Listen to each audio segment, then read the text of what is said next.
ગીર સોમનાથ જિલ્લાના માછીમાર સમુદાયના આગેવાનોની એક મહત્વપૂર્ણ બેઠક વેરાવળ ખાતે યોજાઈ હતી. તો આ બેઠકમાં રાજ્ય સરકારના 1 ઓગસ્ટથી અમલી બનનારા માછીમારી પ્રતિબંધના પરિપત્રમાંથી નાના હોડીધારકોને મુક્તિ આપવાની માંગ કરવામાં આવી હતી. વેરાવળ માછીમાર બોટ એસોસિએશનના પ્રમુખ તુલસી ગોયલના જણાવ્યા મુજબ આ મુદ્દો જિલ્લાના 11,000થી વધુ નાના હોડીધારકોની રોજગારી સાથે જોડાયેલો છે. તો માછીમાર સિઝનની શરૂઆતના 15-20 દિવસમાં મળતી પાપલેટ નામની કિંમતી માછલી નાના હોડી ગ્રાહકો માટે આખા વર્ષની આજીવિકાનો આધાર બને છે. તો છેલ્લા 2 વર્ષથી રાજ્ય સરકારના પરિપત્રને કારણે ગુજરાત રાજ્યના નાના હોડી ગ્રાહકો માછીમારી કરી શકતા નથી, જ્યારે મહારાષ્ટ્ર રાજ્યના માછીમારો ગુજરાત બોર્ડર પર મોટા પ્રમાણમાં માછીમારી કરીને પાપલેટ માછલી લઈ જાય છે, જેનાથી ગુજરાતના માછીમારોને નુકસાન થાય છે. તો આ મુદ્દે સાંસદ અને અન્ય ચૂંટાયેલા પ્રતિનિધિઓ મારફતે રાજ્ય સરકારમાં રજૂઆત કરવામાં આવશે હોવાનું જણાવાયું હતું.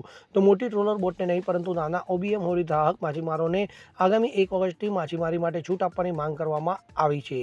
આ બેઠકમાં વેરાવળ, જાલેશ્વર, ઈરાકોટ, સૂત્રાપાડા, ધામરેજ, મૂળ દ્વારકા, મઢવાડ, કોટડા, નવા બંદર, રાજપરા સહિત ગીર સોમનાથ જિલ્લાના તમામ બંદરના આગેવાનો ઉપસ્થિત રહ્યા હતા.